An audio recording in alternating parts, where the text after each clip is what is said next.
Hi everyone, welcome to the video. My name is Meenakshi and in this lecture we are going to start a new chapter of Business Studies of class 11th. Chapter number 3 start करने वाले हैं जिस private public and global enterprises. ये part 1 है. हम multiple parts में इस chapter को डिस्कस करेंगे. सबसे पहले हम देख लेते हैं कि चैप्टर किस बारे में है. ओवरव्यू ले लेते हैं चैप्टर का. तो बेसिकली हम इस चैप्टर में पढ़ने वाले हैं अलग अलग एंटरप्राइजेस के बारे में, जहाँ पे हम पढ़ेंगे कि प्राइवेट एंटरप्राइजेस, पब्लिक एंटरप्राइजेस और ग्लोबल एंटरप्राइजेस में क्या डिफरेंस होता है, उनके क्या क्या फंक्शंस होते हैं, क्या क्या उनके कंपल्सरी और मैंडेटरी टर्म्स एंड कंडीशंस होती हैं जो उनको फॉलो करनी पड़ती है. तो सारी की सारी बातें हम डिटेल में डिस्कस करने वाले हैं. And if you people have watched my previous videos then you know कि हम प्राइवेट इंटरप्राइजेस के जो मल्टीपल ऑर्गेनाइजेशन टाइप्स होते हैं उनको हम लास्ट चैप्टर में डिस्कस कर चुके हैं, जिसमें हमने sole proprietorship, partnership, cooperative societies, joint Hindu family business, joint stock companies, इन सब के बारे में डिस्कस किया था. और ये जो सारी की सारी फॉर्म्स ऑफ ऑर्गेनाइजेशन होती है ये प्राइवेट एंटरप्राइजेस की कैटेगरी में आती हैं. ठीक है, तो ये जो अभी तक हम जो पढ़ चुके हैं वो सब हमने पढ़ा था प्राइवेट एंटरप्राइजेस की फॉर्म्स ऑफ ऑर्गेनाइजेशन. इस चैप्टर में हमारा मेन फोकस पब्लिक और ग्लोबल एंटरप्राइजेस में रहेगा. बट पब्लिक और ग्लोबल एंटरप्राइजेस को डिटेल में पढ़ने से पहले हम प्राइवेट और पब्लिक सेक्टर जो हमारे इकोनॉमी में होते हैं उनको डिस्कस करते हैं, ताकि हमें थोड़ा आइडिया लगे कि किस तरीके से इनको हम डिफरेंशिएट करते हैं किसी भी इकोनॉमी में. So starting with difference between private and public sector. The private sector consists of business owned by individuals or a group of individuals. So basic idea सभी को होगा I guess प्राइवेट और public sector का.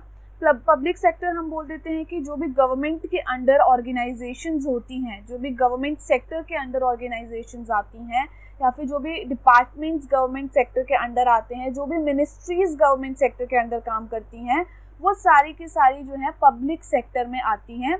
और इसके अलावा ऐसे business, ऐसी एंटरप्राइजेस, ऐसी ऑर्गेनाइजेशन जो कोई इंडिविजुअल या फिर ग्रुप ऑफ इंडिविजुअल्स ओन करते हैं, वो सरकार के अंडर नहीं होती, वो गवर्नमेंट के अंडर काम नहीं करती है, वो अपने इंडिविजुअल्स पे या फिर ग्रुप ऑफ इंडिविजुअल्स के बेसिस पे काम करती है, उसको हम बोलते हैं प्राइवेट सेक्टर. और अगर हम एग्जाम्पल की बात करें प्राइवेट सेक्टर के एग्जाम्पल्स में कौन कौन से एंटरप्राइजेस आती है, तो हम क्या बोलेंगे, sole proprietorship, partnership, joint Hindu family business और cooperative societies, joint stock companies, ये सारी की सारी जो है हमारी प्राइवेट सेक्टर के अंडर जो एंटरप्राइजेस आती है उस कैटेगरी में होती है.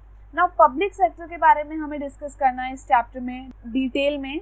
तो public sector consist of various organisation owned and managed by government. तो पब्लिक सेक्टर में क्या है, ऐसी ऑर्गेनाइजेशंस हैं, ऐसी एंटरप्राइजेज हैं, ऐसे बिजनेस चल रहे हैं जो कि क्या है, ओन्ड और मैनेज्ड बाय गवर्नमेंट. गवर्नमेंट उनकी ओनर होती है और गवर्नमेंट के ही जो अधिकारी होते हैं, जो ऑफिसर्स होते हैं, वो वहाँ पे मैनेजमेंट संभालते हैं. दीज ऑर्गेनाइजेशंस में ईदर भी पार्टली और होली ओन्ड बाय सेंट्रल और स्टेट गवर्नमेंट. ठीक है, और ये क्या हो सकता है कि या तो इनका कुछ पार्ट वो गवर्नमेंट ओन कर रही है या फिर पूरी की पूरी ऑर्गेनाइजेशन ही गवर्नमेंट ओन करती है. ठीक है, गवर्नमेंट के भी हमें पता है कि दो तरीके से हम गवर्नमेंट को डिवाइड कर सकते हैं, central government and state government. State government कौन सी होती है, जो हर एक स्टेट की गवर्नमेंट होती है. स्टेट वाइज जो गवर्नमेंट डिवाइड है, स्टेट वाइज वो लोग काम करने के लिए रेस्पॉन्सिबल होते हैं, वो स्टेट गवर्नमेंट है. और सेंट्रल गवर्नमेंट जो है, ठीक है, तो वो पूरी कंट्री के बेसिस पर डिसीजंस लेते हैं, वो सेंट्रल गवर्नमेंट होती है. जो स्टेट के लिए रेस्पॉन्सिबल होती है वो स्टेट गवर्नमेंट होती है. तो हमारी पब्लिक सेक्टर में जो एंटरप्राइजेज, जो बिजनेस ऑर्गेनाइजेशंस आती है, वो या तो उनका कुछ पार्ट गवर्नमेंट के अंडर होता है या फिर वो पूरी की पूरी गवर्नमेंट की ओनरशिप के अंडर आती हैं. इनके एग्जाम्पल्स क्या हो सकते हैं, पब्लिक सेक्टर एंटरप्राइजेस के एग्जाम्पल्स, वो हम डिटेल में पढ़ेंगे. प्राइवेट सेक्टर वाले हम लास्ट चैप्टर में ऑलरेडी सारे डिस्कस कर चुके हैं. तो let's dive into public sectors की एंटरप्राइजेस. तो पब्लिक सेक्टर के अंडर जो सबसे पहले टाइप ऑफ एंटरप्राइजेस होती है वो होती है हमारी डिपार्टमेंटल अंडरटेकिंग. उसके बाद आती है हमारी स्टैट्यूटरी कॉर्पोरेशन एंड लास्ट में हमारी आती है गवर्नमेंट कंपनी. तो अब हम, जैसे हमने लास्ट क्लास में जितने भी प्राइवेट सेक्टर की एंटरप्राइजेस थे उनकी डिटेल में फीचर्स, मेरिट्स और डीमेरिट्स पढ़े थे. अब हम इन तीनों के फीचर्स, मेरिट्स, डीमेरिट्स और इनकी अलग अलग फंक्शन के बारे में डिटेल में पढ़ेंगे. Okay, so starting with departmental undertakings. Departmental undertakings जो है वो वर्ड से ही पता चल रहा है कि अलग अलग डिपार्टमेंट्स जो डिवाइड किए जाते हैं और डिपार्टमेंट्स को डिवाइड करके उन्हें स्पेशलाइज्ड फंक्शनिंग करवाई जाती है, वो डिपार्टमेंटल अंडरटेकिंग होती है। तो बेसिकली ये जो है सबसे पुरानी फॉर्म ऑफ ऑर्गेनाइजेशन है। जब हम पब्लिक एंटरप्राइजेस की बात करते हैं तो उसमें जो सबसे कॉमन और सबसे पुरानी टाइप ऑफ ऑर्गेनाइजेशन है वो होती है हमारी डिपार्टमेंटल अंडरटेकिंग। ठीक है, अब जैसे हमें पता है कि गवर्नमेंट जो है वो डायरेक्टली काम नहीं करती है, वो अलग अलग मिनिस्ट्रीज में खुद को पहले डिवाइड करते हैं, अलग अलग मिनिस्ट्रीज डिवाइड होती हैं। एग्जाम्पल के लिए जैसे चाइल्ड एंड डेवलपमेंट मिनिस्ट्री है हमारी, एजुकेशन मिनिस्ट्री है, हेल्थ मिनिस्ट्री है, ब्रॉडकास्टिंग मिनिस्ट्री है। तो इस तरीके से अलग अलग मिनिस्ट्रीज जो हैं वो डिवाइड कर देती है गवर्नमेंट, और इन मिनिस्ट्रीज के अंडर अलग अलग डिपार्टमेंट्स बनाए जाते हैं। इन डिपार्टमेंट्स में लोगों को हायर किया जाता है और उनके थ्रू गवर्नमेंट का काम करवाया जाता है।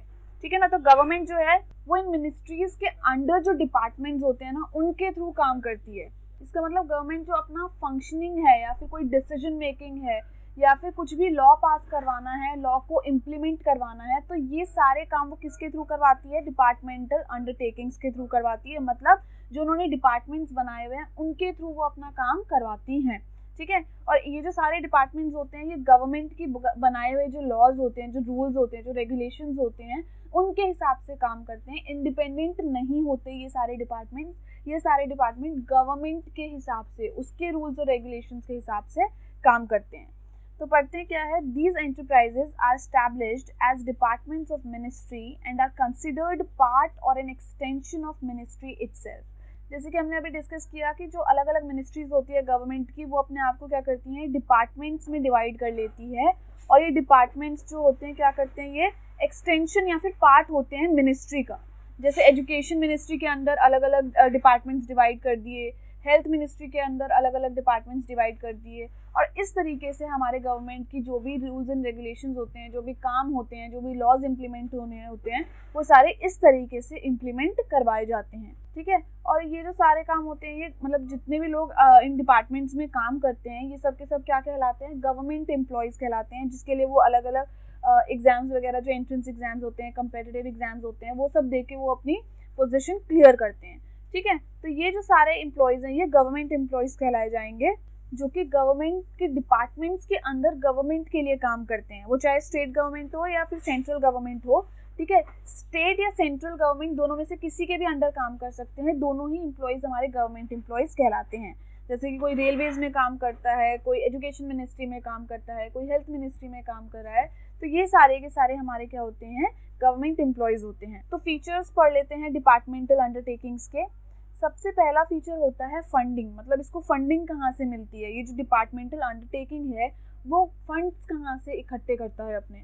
तो वो फंड्स जो हैं वो कहाँ से आते हैं? उसके गवर्नमेंट की ट्रेजरी से आते हैं। मतलब गवर्नमेंट के पास जो पैसा होता है उस पैसे को क्या किया जाता है? एलोकेट किया जाता है। जब हम किस तरीके से बांटती है गवर्नमेंट जो फंड्स होते हैं इन सारे डिपार्टमेंट्स में, तो हमारा जो एनुअल बजट बनता है, जो हमारे हर साल बजट पेश किया जाता है, उस बजट में क्या किया जाता है? हर एक मिनिस्ट्री को अलग अलग अमाउंट जो है वो एलोकेट की जाती है, और उस अमाउंट को वापस फर्दर जो है डिपार्टमेंट्स में आगे डिवाइड कर दिया जाता है, उनको एलोकेट किया जाता है। और इन जो अमाउंट होता है और इस अमाउंट को यूज़ करके, इस फंड को यूज़ करके क्या करती है हमारी डिपार्टमेंटल अंडरटेकिंग? अपने काम करती है। नेक्स्ट है हमारा अकाउंटिंग एंड ऑडिट। मतलब इसकी अकाउंटिंग और ऑडिट जो है वो कंपल्सरी होती है। जितने भी डिपार्टमेंट्स होते हैं उनको अपना क्या करना पड़ता है? अकाउंट्स शो करने पड़ते हैं, क्योंकि वो उनका अपना पैसा नहीं है, वो गवर्नमेंट के द्वारा एलोकेट किया हुआ पैसा है, तो सबका हिसाब किताब उनको जो है वो अपनी मिनिस्ट्रीज को देना पड़ता है।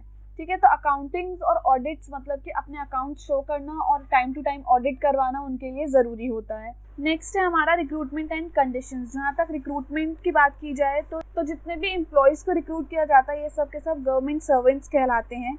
ठीक है, गवर्नमेंट के अंडर काम करते हैं ये लोग, इसीलिए इनको गवर्नमेंट सर्वेंट बोला जाता है। और इनकी जो भी रिक्रूटमेंट की कंडीशंस होती है वो सभी के लिए सेम होती है। मतलब ऐसा नहीं है कि किसी एक पर्सन के लिए अलग कुछ कंडीशंस होगी और दूसरे के लिए अलग होगी, नहीं। फॉर एग्जांपल अगर एंट्रेंस एग्जाम देना है तो जिसको भी गवर्नमेंट एम्प्लॉय या फिर गवर्नमेंट सर्वेंट बनना है उन सभी को कंपेटिटिव एग्जाम्स देने पड़ते हैं। ठीक है, अलग अलग फेजेस में एग्जाम्स कंडक्ट किए जाते हैं, प्रीलिम्स होते हैं, इंटरव्यूज़ होते हैं, मेंस होता है। तो ये सभी के सभी जितने भी एम्प्लॉयज होते हैं इन सबको सेम कंडीशंस के तहत क्या किया जाता है, रिक्रूट किया जाता है। और ये सब के सब कौन से इन सभी चीज़ों का हेड, मतलब इन सभी चीज़ों को कंडक्ट करने वाली बॉडी जो है वो कौन सी होती है, इंडियन एडमिनिस्ट्रेटिव सर्विस होती है जो इनको हेड करती है। ठीक है, इनके जो ऑफिसर्स होते हैं जिनको हम IAS ऑफिसर्स बोलते हैं, फिर सिविल सर्वेंट्स बोलते हैं, ये सारे के सारे जो हैं अलग अलग मिनिस्ट्रीज के लिए काम करते हैं। ठीक है, नेक्स्ट है इनका कंट्रोल। कंट्रोल जो है सारा का सारा किसके पास होता है, गवर्नमेंट के पास होता है। मतलब ये जो बेसिकली ये डिविजन्स हैं, जैसे सबसे ऊपर गवर्नमेंट है, गवर्नमेंट से नीचे मिनिस्ट्रीज है और मिनिस्ट्रीज के अंडर जो है डिपार्टमेंट्स डिवाइड हो रखे हैं। ठीक है ना, लेकिन इसका जो मेजर कंट्रोल होता है, जो डायरेक्ट कंट्रोल होता है, वो मिनिस्ट्रीज का होता है। जिस भी मिनिस्ट्री के अंडर डिपार्टमेंट्स काम कर रहे हैं उन मिनिस्ट्रीज का ही कंट्रोल क्या होता है, इन डिपार्टमेंट्स में चलता है। और लास्ट है हमारा अकाउंटेबिलिटी। अकाउंटेबिलिटी मतलब उनकी जो जवाबदेही है वो क्या होती है, मिनिस्ट्रीज के टुवर्ड्स होती है। मतलब उनको मिनिस्ट्रीज जो भी हेड होते हैं मिनिस्ट्री के, अगर वो कभी भी पूछेंगे तो डिपार्टमेंट्स को जो है उन मिनिस्ट्रीज को जवाब देना पड़ता है।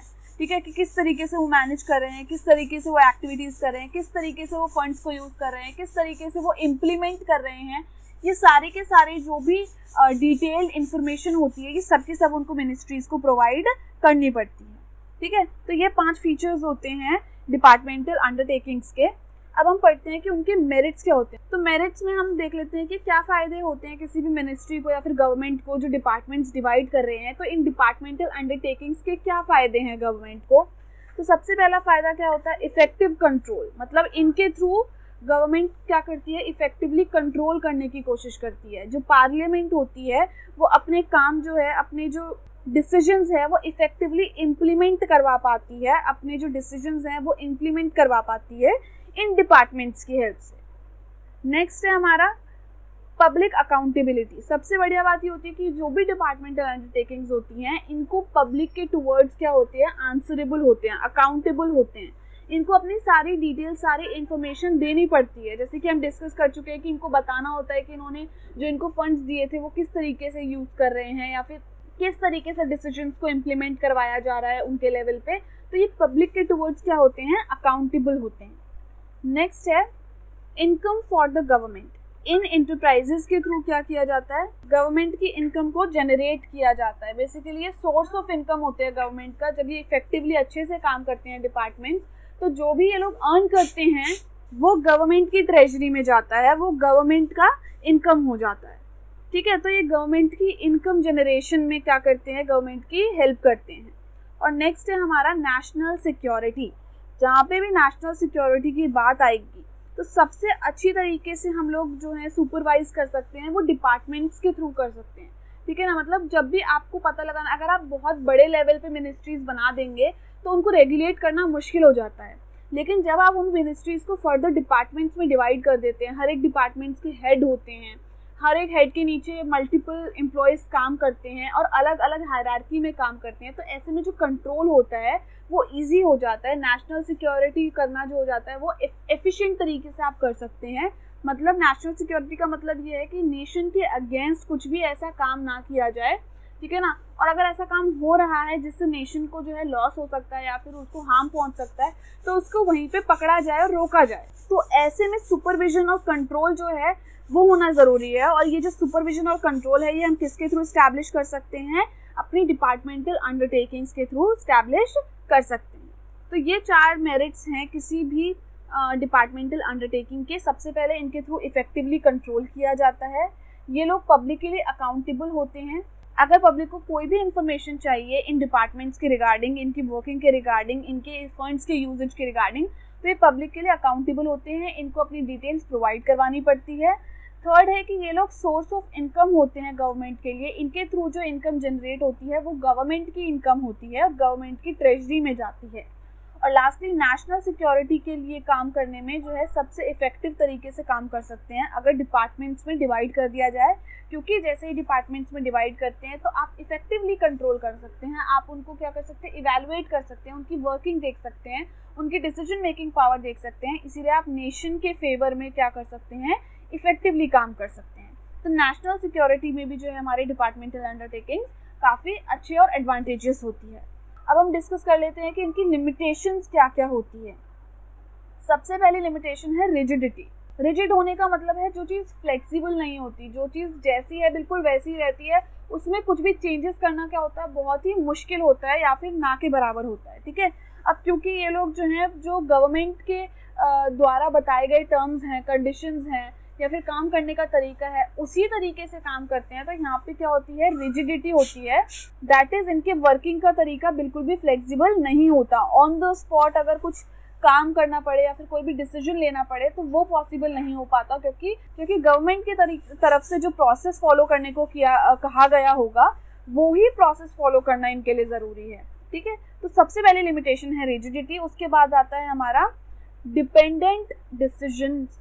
इसका मतलब क्या है, डिसीजंस जल्दी नहीं लिए जा सकते। जैसे हमने अभी डिस्कस किया कि रिजिड होते हैं, फ्लेक्सिबल नहीं होते, डिसीजंस को जल्दी नहीं ले पाते हैं। जो प्रोसेस फॉलो करना है, जो सीनियर्स से अगर परमिशन लेनी है तो लेनी ही पड़ेगी, आप जल्दी से काम नहीं कर सकते उसके बिना। ठीक है, मिनिस्ट्री से अप्रूवल लेना है तो वो आपको लेना ही पड़ेगा, आपके पास उसके अलावा कोई ऑप्शन नहीं है। ठीक है, इससे क्या होता है, जब आपको इतने सारे अप्रूवल्स लेने पड़ते हैं, इतने सारे डिसीजंस के लिए दूसरों पे डिपेंडेंट रहना पड़ता है, मतलब दूसरे की परमिशन के लिए डिपेंडेंट रहना पड़ता है, तो आप जो है जल्दी डिसीजंस नहीं ले पाते, डिलेज होते हैं डिसीजन में। इसीलिए हमें पता है कि गवर्नमेंट के जितने भी काम होते हैं या फिर कोई लॉ पास होना हो या फिर कोई इम्प्लीमेंटेशन हो, कोई डिसीजन हो, तो उसमें काफ़ी समय लगता है। ठीक है, और ऐसे सिचुएशंस जहाँ पे हमें जल्दी डिसीजंस की ज़रूरत होती है, जहाँ पे हमें ऑन द स्पॉट डिसीजंस की ज़रूरत होती है, या फिर ऑन द स्पॉट ना भी हो लेकिन बहुत ज़्यादा डिले हम उस पर एक्सपेक्ट नहीं कर सकते, ऐसी सिचुएशंस में भी हमें क्या करना पड़ता है, डिसीजंस के डिले का सामना करना पड़ता है, जिससे क्या हो सकता है, उस पर्टिकुलर सिचुएशन से जुड़े हुए लोगों को लॉस हो सकता है या फिर किसी तरीके का कुछ हार्म हो सकता है। ठीक है ना, तो अगर कुछ ऐसी सिचुएशंस होती है, अगर आपने उसी समय कोई डिसीजन ले लिया तो आपको बेनिफिट देगी, अदरवाइज अगर डिले हो गया तो उसको जो बेनिफिट मिल सकता था वो आपको नहीं मिलेगा। सेम चीज़ यहाँ पे कई बार फॉलो करनी पड़ती है, और ये जो लॉस होता है ये कई बार हमें डिपार्टमेंटल अंडरटेकिंग्स में फेस करना पड़ता है। तो सेकेंड हमारा लिमिटेशन होती है कि डिसीजन जो है वो डिपेंडेंट होते हैं मिनिस्ट्रीज के हेड पे या फिर डिपार्टमेंट्स के हेड पे, इसीलिए क्या होते हैं, डिले होता है बहुत ज़्यादा। नेक्स्ट लिमिटेशन है हमारी ओवर कॉशियस या फिर कंजर्वेटिव अप्रूवल। क्योंकि ये लोग जो होते हैं बहुत ज़्यादा इनको पब्लिकली अकाउंटेबल होते हैं, आंसरेबल होते हैं मिनिस्ट्रीज के टुवर्ड्स, तो ओवरली कॉशियस होते हैं, मतलब बहुत ज़्यादा ये लोग फूक के कदम रखते हैं, या फिर हमें बहुत ज़्यादा सोच समझ के इनको डिसीजंस लेने पड़ते हैं, और इनके जो अप्रूवल्स होते हैं वो भी बहुत डिले होते रहते हैं। ठीक है, तो इस वजह से क्या होता है, ये कोई भी ऐसी जो on the spot business opportunity है जहाँ से बहुत बेनिफिट मिल सकता है, अगर उसी समय कोई डिसीजन लिया जा सके, ऐसी सिचुएशंस में ये उस सिचुएशन का फ़ायदा बेनिफिट नहीं ले सकते, बेनिफिट नहीं उठा पाते, क्योंकि इनको क्या करना होता है, ओवरली कॉशियस होते हैं, एज इन रिस्क नहीं ले सकते अपने बेसिस। ओवरली कॉशियस होने का मतलब है कि अपने एंड पे जो ये डिपार्टमेंट्स होते हैं ये रिस्क नहीं ले सकते, और हमने पढ़ा है कि जो जितना ज़्यादा रिस्क ले सकता है उसको उतने ज़्यादा प्रॉफिट के चांसेस भी हो सकते हैं। लेकिन क्योंकि ये लोग ओवरली कॉशियस होते हैं और जो इनकी अप्रूवल होती है वो जो कंजर्वेटिव होती है, तो इनको बहुत ज़्यादा एबनॉर्मल प्रॉफिट या फिर ऐसी कोई सिचुएशन जहाँ पे आप बहुत बेनिफिट ले सकते हैं ऑन द स्पॉट डिसीजन लेने से, ऐसे सिचुएशंस में ये लोग क्या कर सकते हैं, फेस कर सकते हैं लॉस को, जस्ट बिकॉज ये लोग ओवरली कॉशियस होते हैं और कंजर्वेटिव अप्रूवल्स होते हैं। और नेक्स्ट हमारी लिमिटेशन क्या है, रेड टैपिज्म। रेड टैपिज्म का मतलब क्या होता है, रेड टैपिज्म एक ऐसी सिचुएशन को बोलते हैं या फिर एक ऐसी ऑर्गेनाइजेशन को बोलते हैं या फिर एक ऐसी एक्टिविटी को बोलते हैं जहाँ पे हमें फाइनल डिसीजन लेने के लिए ना बहुत ही टीडियस प्रोसेस को फॉलो करना पड़ता है। टीडियस का मतलब बहुत ज़्यादा पेपर वर्क, बहुत ज़्यादा डॉक्यूमेंटेशन, बहुत ज़्यादा अलग अलग लेवल्स पे अप्रूवल लेना, अलग अलग लेवल पे जो है हमारे हेड से परमिशंस लेना, जिसकी वजह से क्या होता है, जो हमारे ऐसी सिचुएशंस होती है जहाँ पे हमें बहुत जल्दी डिसीजंस लेने होते हैं, वहाँ पे हम डिसीजंस नहीं ले पाते हैं, या फिर जो हमारा काम होता है, जो हमारा फाइनल आउटपुट होता है, उस आउटपुट को डिलीवर करने में बहुत ज़्यादा डिले हो जाता है। ऐसी सिचुएशन रेड टैपिज्म कहलाती है। ठीक है ना, मतलब एक्सेस पेपर वर्क हो या फिर बहुत ज़्यादा टीडियस टास्क करने हो, बहुत लंबा प्रोसेस फॉलो करना हो, तो उस सिचुएशन को, उस एक्टिविटी को हम रेड टैपिज्म बोलते हैं। और हमें पता है कि गवर्नमेंट सेक्टर के अंदर रेड टैपिज्म बहुत कॉमन है। मतलब हम ये बोलते हैं कि उनके काम करने का जो तरीका होता है वो बहुत स्लो होता है, क्योंकि उन्हें अपनी हायरार्की फॉलो करनी होती है, जो प्रॉपर चैनल बना हुआ है उनका, कि आपको पहले अपने सीनियर से, फिर आपका जो सीनियर है वो अपने सीनियर से परमिशन लेगा, और पेपर वर्क्स आपको करने पड़ेंगे, प्रॉपर आपको डॉक्यूमेंट्स तैयार करने पड़ेंगे आपको परमिशन लेने के लिए। तो ये जो सारी चीज़ें होती है ये बहुत कॉमन होती है, जिसकी वजह से हमारी डे टू डे की एक्टिविटीज़ जो होती है बहुत ज़्यादा स्लो होती है डिपार्टमेंटल अंडरटेकिंग्स में। ठीक है, तो ये भी एक बहुत बड़ी लिमिटेशन है किसी भी डिपार्टमेंटल अंडरटेकिंग की, या फिर पब्लिक सेक्टर में इनको हम कॉमनली बोल सकते हैं कि ये बहुत कॉमन एक लिमिटेशन है जो फेस करनी पड़ती है। नेक्स्ट है हमारा पॉलिटिकल इंटरफेरेंस, बिकॉज ये गवर्नमेंट के अंडर जो मिनिस्ट्रीज हैं उनके अंडर ये डिपार्टमेंट्स काम कर रहे हैं। तो यहाँ पे पॉलिटिकल इंटरफेरेंस मतलब जो पॉलिटिकल पार्टीज होती है, जो मिनिस्ट्रीज होती है, उनकी इंटरफेरेंस बहुत ज़्यादा होती है, जिसकी वजह से इनके काम करने के तरीके को हम बोलते हैं कि बहुत ज़्यादा इफेक्टिव या फिर एफिशिएंट नहीं हो पाता। और लास्टली हमारा है इनसेंसिटिव टुवर्ड्स कंज्यूमर्स नीड, मतलब ये लोग इनसेंसिटिव होते हैं कंज्यूमर्स नीड के टुवर्ड्स। जब भी हमें सर्विसेज चाहिए होती है, जब भी हमें हेल्प चाहिए होती है, तो हमें ऐसा लगता है कि हमें बहुत ज़्यादा प्रोसेस फॉलो करना पड़ रहा है, या फिर हमें जो जस्टिस चाहिए, जो भी हमें डिसीजन चाहिए, जो भी हमें हेल्प चाहिए, असिस्टेंस चाहिए इन पब्लिक सेक्टर की जो हमारे डिपार्टमेंट्स हैं इनकी तरफ से, वो हमें नहीं मिल पाता। ठीक है, इन जनरल ये सबका परसेप्शन होता है कई बारी कि गवर्नमेंट जो हमारे ये पब्लिक सेक्टर्स में काम करने वाले डिपार्टमेंट्स होते हैं, ये जो पब्लिक के टुवर्ड्स इनसेंसिटिव होते हैं, बहुत इफेक्टिवली उनकी हेल्प करने की कोशिश नहीं करते हैं या फिर हेल्प नहीं कर पाते हैं।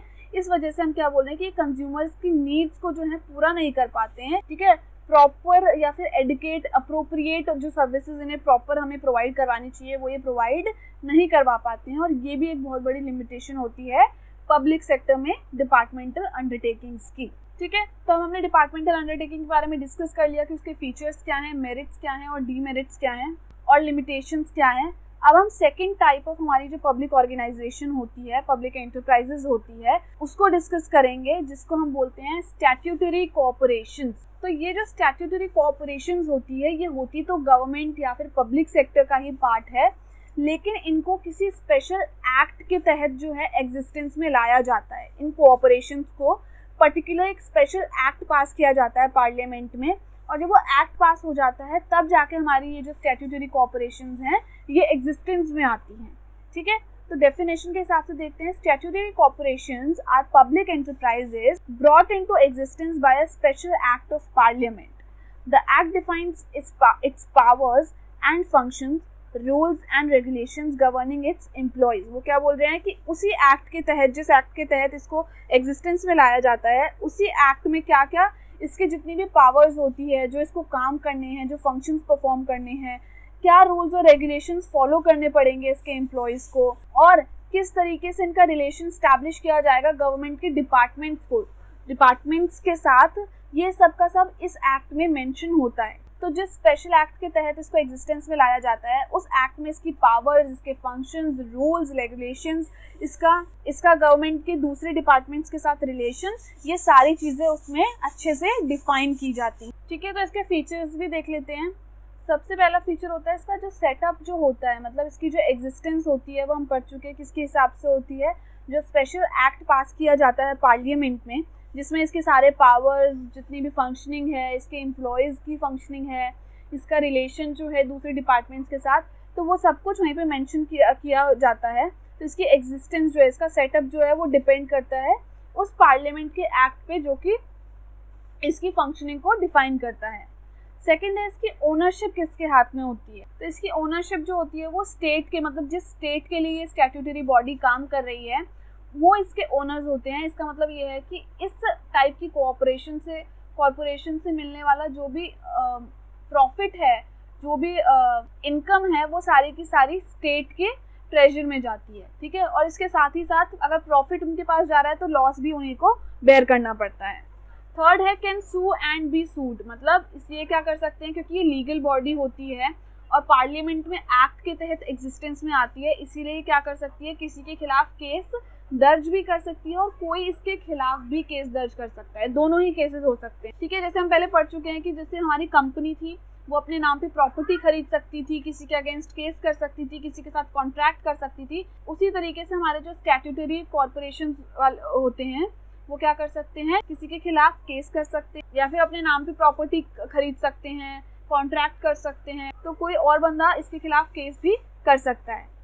फोर्थ है इंडिपेंडेंटली फाइनेंस्ड। इंडिपेंडेंटली फाइनेंस्ड मतलब इनके पास जो फाइनेंसेस होते हैं ये बेसिकली गवर्नमेंट से बोरो किए जाते हैं, या फिर अपने गुड्स और सर्विसेज जब ये लोग बेचते हैं तो उसके बाद जो रेवेन्यू अर्न होता है उसके हेल्प से ये लोग क्या करते हैं, अपनी जो एक्टिविटीज़ है उनको फाइनेंस करते हैं, जो भी इनके ऑपरेशंस होते हैं वो उनको फाइनेंस करते हैं। ठीक है, तो या तो गवर्नमेंट से ये लोग बोरो करते हैं या फिर अपनी जो इनका रेवेन्यू जनरेशन का होता है गुड्स एंड सर्विसेज की सेल्स के साथ, उसकी हेल्प से ये लोग क्या करते हैं, इंडिपेंडेंटली अपने जो एक्सपेंसेस होते हैं उनको फाइनेंस करते हैं। नेक्स्ट है अकाउंटिंग एंड ऑडिट। अब ये जो स्टैट्यूटरी कॉरपोरेशंस होती हैं इनको ज़रूरी नहीं है कि इनको अकाउंटिंग जो है अपनी शो करनी पड़े, मतलब सारी इन्फॉर्मेशन जो है वो गवर्नमेंट को देनी पड़े।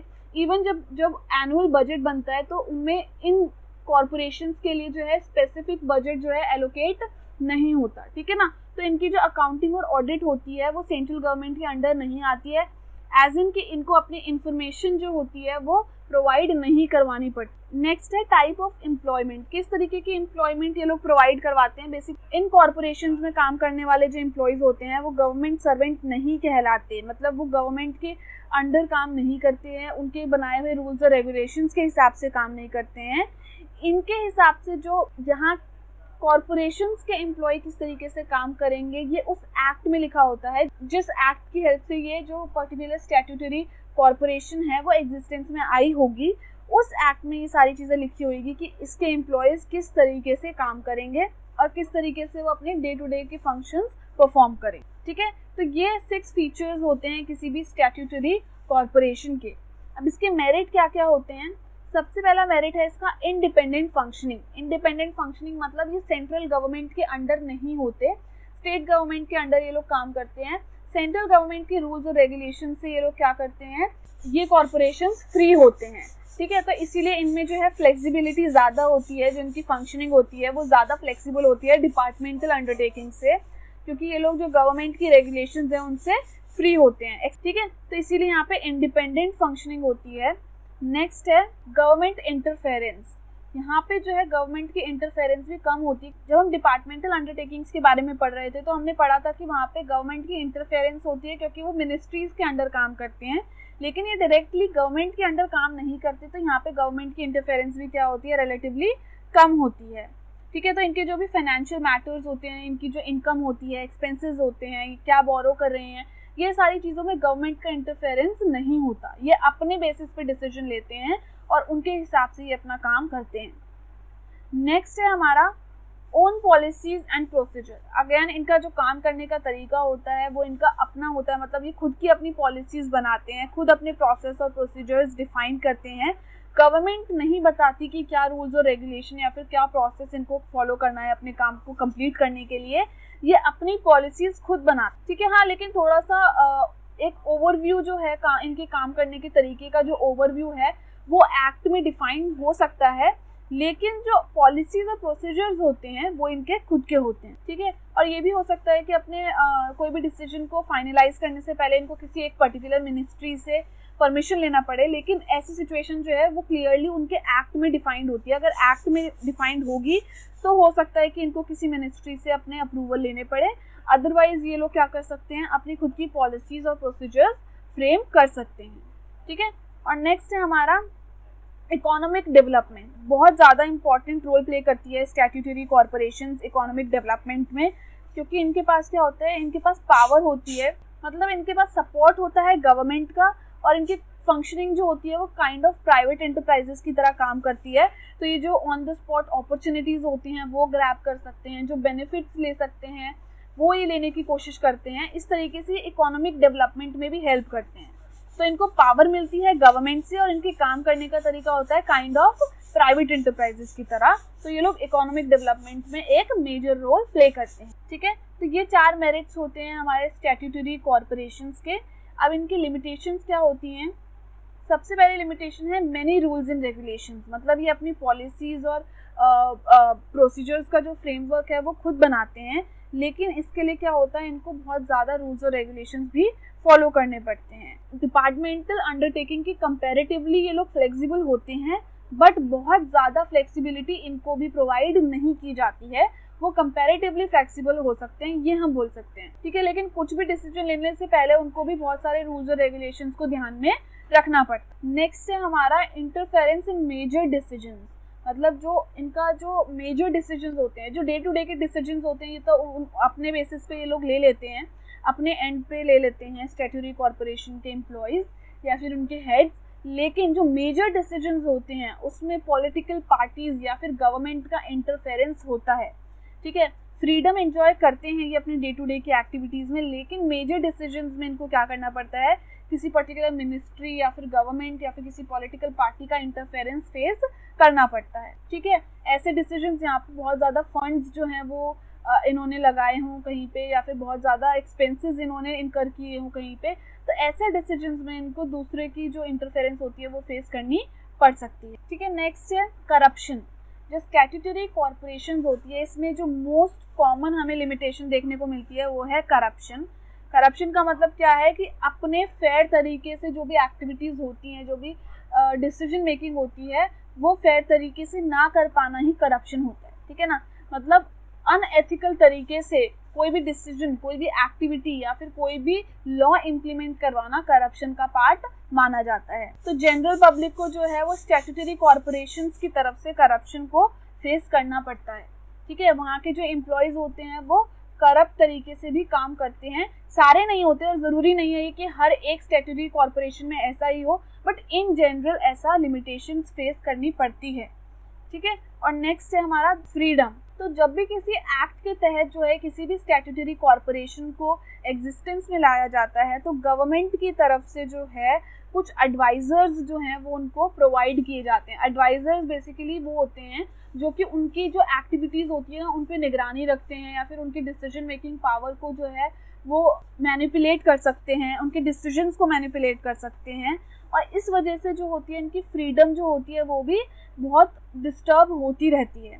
अगर इनकी किसी भी डिसीजन में जो गवर्नमेंट के तरफ से अपॉइंट किए हुए जो कॉर्पोरेशन बोर्ड जिसको हम बोलते हैं, गवर्नमेंट की तरफ से जो अपॉइंट किए गए ऑफिसर्स हैं जो कॉर्पोरेशन बोर्ड के अंडर काम करते हैं, जो इनके एडवाइजर्स माने जाते हैं, अगर उनको जो है स्टैट्यूटरी कॉर्पोरेशन का डिसीजन सही नहीं लग रहा है, कॉन्फ्लिक्ट हो रहा है दोनों के जो हैं ओपिनियंस में, तो फिर यहाँ पे डिले हो सकता है इनकी डिसीजन मेकिंग में। फिर आगे दूसरे प्रोसेस फॉलो करके इनको क्या करना पड़ता है, अपनी डिसीजन मेकिंग करनी पड़ती है। तो बेसिकली ऐसे सिचुएशन में जो है इनके डिसीजन में डिलेज होते हैं। तो अगेन डिपार्टमेंटल अंडरटेकिंग की कंपैरेटिवली फ्रीडम होती है, लेकिन क्योंकि इन एडवाइजर्स को इनको फॉलो करना होता है, इन एडवाइजर्स की एडवाइस को फॉलो करना होता है, इस वजह से क्या होते हैं इनके भी डिलेज हो सकते हैं, एक्सपेक्ट किए जा सकते हैं। ठीक है, और ये जो चार थे ये मेजर हमारे लिमिटेशंस हैं स्टैट्यूटरी कॉर्पोरेशंस के। ठीक है, तो हम दो टाइप की पब्लिक एंटरप्राइजेस को डिस्कस कर चुके हैं, डिपार्टमेंटल अंडरटेकिंग और स्टैट्यूटरी कॉर्पोरेशन। अब हम लास्ट टाइप की गवर्नमेंट एंटरप्राइजेस को डिस्कस करेंगे जिसको हम बोलते हैं गवर्नमेंट कंपनी। ठीक है, तो जब हम जॉइंट स्टॉक कंपनी पढ़ रहे थे तो जॉइंट स्टॉक कंपनी में हम दो पार्ट्स में डिवाइड कर रहे हैं। अब एक थी प्राइवेट कंपनी और एक थी गवर्नमेंट कंपनी। हमने तब डिस्कस नहीं किया था, हम अब डिस्कस कर रहे हैं। अब यहाँ पे हमें ज़्यादा क्लियरली समझ आएगा। उस चैप्टर में भी हमने पढ़ा था कि प्राइवेट और पब्लिक कंपनीज किस तरीके से काम करती हैं, प्राइवेट और पब्लिक ऑर्गेनाइजेशंस में क्या डिफरेंस होते हैं। अब हम इसको डिटेल में पढ़ेंगे कि गवर्नमेंट कंपनी मतलब ये जो हम पब्लिक कंपनीज के बारे में बात कर रहे हैं उनके क्या क्या फीचर्स होते हैं, मेरिट्स होते हैं और लिमिटेशंस होती हैं। तो स्टार्ट करते हैं।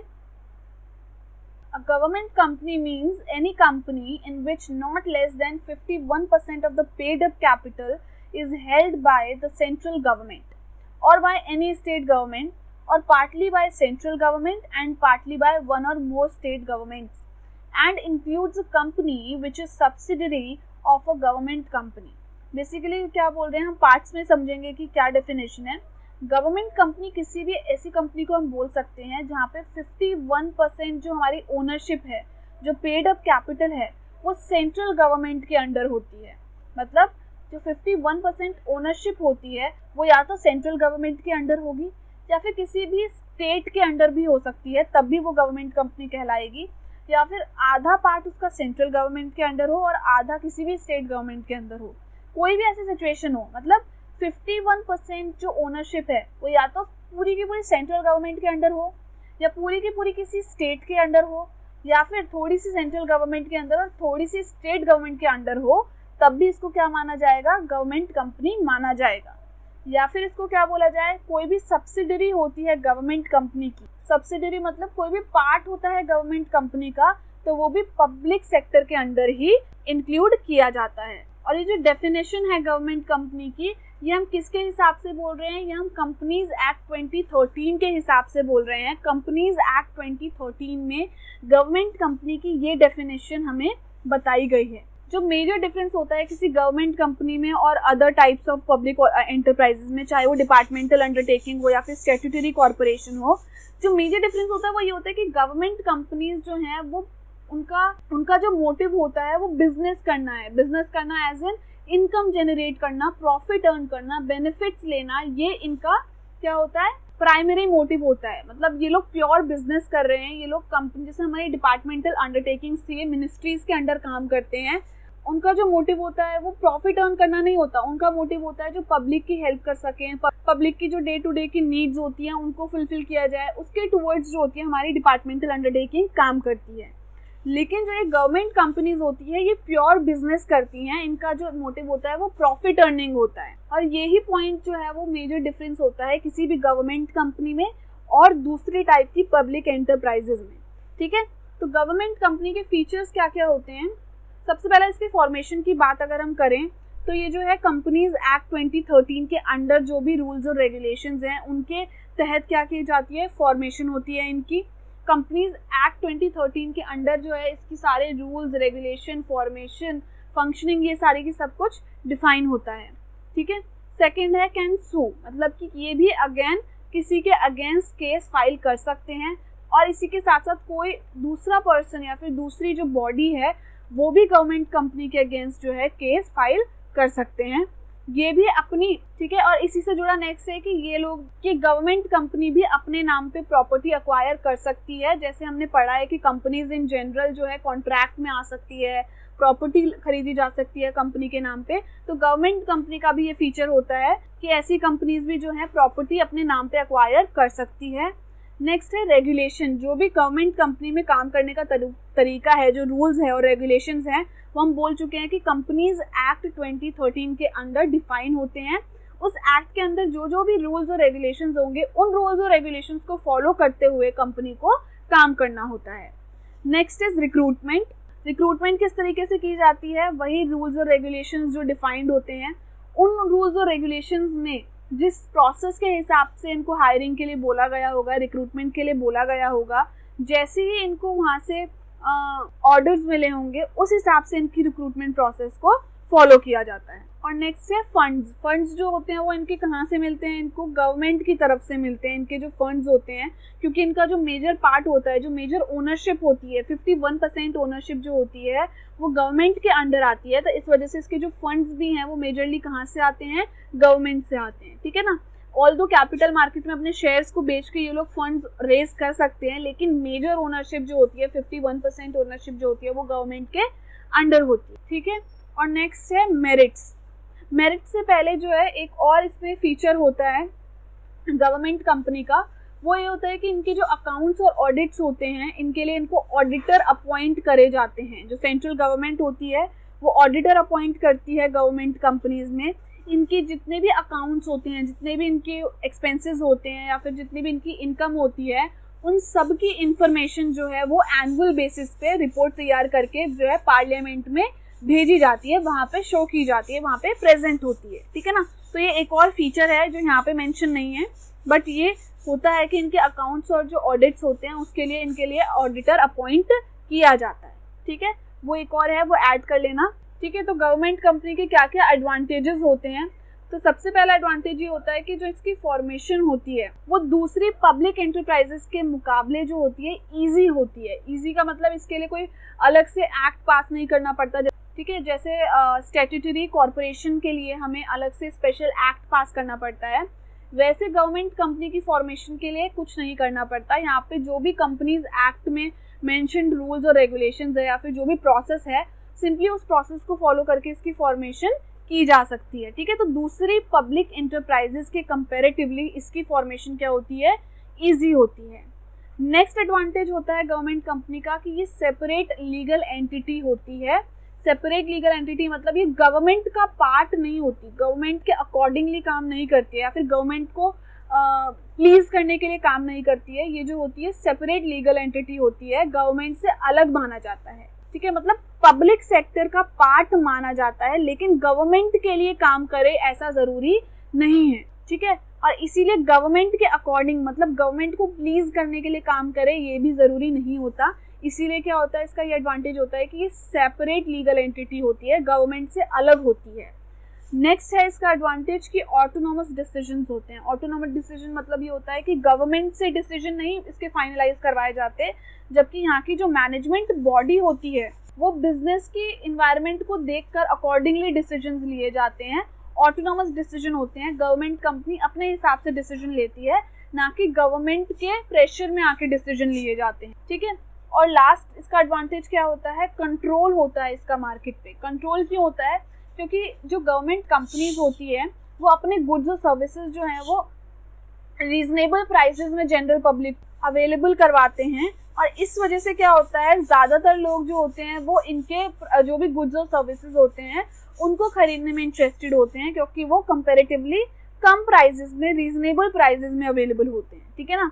तो इस वजह से क्या होता है, इनका जो मार्केट पे मेजर हिस्सा जो होता है वो कंट्रोल में होता है, इनके कंट्रोल में होता है। ये जिस भी गुड और सर्विसेज को बेचेंगे, ज़्यादा चांसेस ये हैं कि जनरल पब्लिक किसी गवर्नमेंट कंपनी से खरीदना पसंद करेगी बजाय किसी प्राइवेट कंपनी के। क्यों, क्योंकि उनको पता है कि गवर्नमेंट कंपनी से उनको रीजनेबल प्राइसेस में जो है उनके गुड्स और सर्विसेज मिल जाएंगे, और इस वजह से ये क्या करती है, मार्केट के ऊपर कंट्रोल को एंजॉय करती है। तो ये 4 फायदे हैं, 4 एडवांटेजेस हैं गवर्नमेंट कंपनी के। लेकिन एडवांटेजेस के साथ साथ कुछ लिमिटेशंस भी हैं। तो लिमिटेशंस में सबसे पहले लिमिटेशन होती है कि provisions of companies act does not have much relevance. जो कंपनीज एक्ट के प्रोविजंस होते हैं, जो रूल्स और रेगुलेशंस होते हैं, उनकी ज़्यादा रेलेवेंस जो है वो नहीं होती है, क्योंकि गवर्नमेंट की जो होती है वो मेजर शेयर होल्डर होती है। 51% शेयर्स जो होते हैं, ओनरशिप जो होती है वो गवर्नमेंट के हाथ में होती है। इस वजह से जो प्रोविजंस होते हैं कंपनीज एक्ट के वो बहुत ज़्यादा रेलेवेंट नहीं रह जाते, उनका बहुत ज़्यादा इम्पोर्टेंस नहीं रह जाती, ठीक है। नेक्स्ट हमारा लिमिटेशन होती है कि नॉट आंसरेबल टू पार्लियामेंट। ये जो गवर्नमेंट कंपनीज होती है ये अपने डिसीजंस के लिए पार्लियामेंट को डायरेक्टली आंसरेबल नहीं होती, मतलब डायरेक्टली ज़रूरी नहीं है कि पार्लियामेंट में इनके अगेंस्ट कुछ क्वेश्चंस रेज किए जाएं, ठीक है। और इस तरीके से अगर वो किसी अनएथिकल एक्टिविटीज़ में इन्वॉल्व होती है तो ये जो कॉन्स्टिट्यूशनल उनकी रेस्पॉन्सिबिलिटी बनती है, जो नेशन के टुवर्ड्स या फिर पब्लिक सेक्टर के अंडर आने की वजह से जो पार्लियामेंट के टुवर्ड्स उसकी रेस्पॉन्सिबिलिटी बनती है, बेसिकली वो उससे बच जाती है, ठीक है ना। उनकी क्वेरीज के टुवर्ड्स जो होती है वो डायरेक्टली आंसरेबल नहीं होती। और नेक्स्ट हमारी लिमिटेशन होती है management rests in the hands of government. जो मेन मैनेजमेंट होता है, ऑल्दो ये सब बोलते हैं कि रूल्स और रेगुलेशंस के हिसाब से चलेगा, लेकिन क्योंकि गवर्नमेंट जो होती है इसकी मेजर शेयर होल्डर होती है, ओनर होती है, तो जो मैनेजमेंट होता है, जो भी एडमिनिस्ट्रेटिव काम होते हैं, डिसीजंस होते हैं, जो ऑपरेशंस होते हैं, वो ज़्यादातर क्या होते हैं, गवर्नमेंट की डिसीजंस के हिसाब से चलते हैं, गवर्नमेंट के हाथ में होता है उनका कंट्रोल। और मेन पर्पस जो होता है वो गवर्नमेंट कंपनी का क्या होता है कि वो गवर्नमेंट के हिसाब से काम ना करे, है ना। यही तो एक फीचर था जो इसको डिपार्टमेंटल अंडरटेकिंग से या फिर स्टैट्यूटरी कॉर्पोरेशन से अलग करता था, कि वो गवर्नमेंट के हिसाब से काम नहीं करते थे। लेकिन क्योंकि गवर्नमेंट जो है मेजर हिस्सा जो है उसका मेजर ओनरशिप जो है वो होल्ड करती है, तो गवर्नमेंट के हाथ में ही इसकी मैनेजमेंट या फिर एडमिनिस्ट्रेटिव एक्टिविटीज़ की पावर आ जाती है। So this was it for today's video. I hope कि आपको जो भी कॉन्सेप्ट्स हैं वो सभी समझ आए हों, जितने भी टाइप्स ऑफ पब्लिक एंटरप्राइजेज हैं उनके सारे फीचर्स, मेरिट्स और डीमेरिट्स क्लियर हो गया हो। And if that is the case, then please do like this video, share this video with your friends, and also do not forget to subscribe to my channel. Thank you so much for watching this video. I'll see you soon in the next video. Till then, bye bye and take care.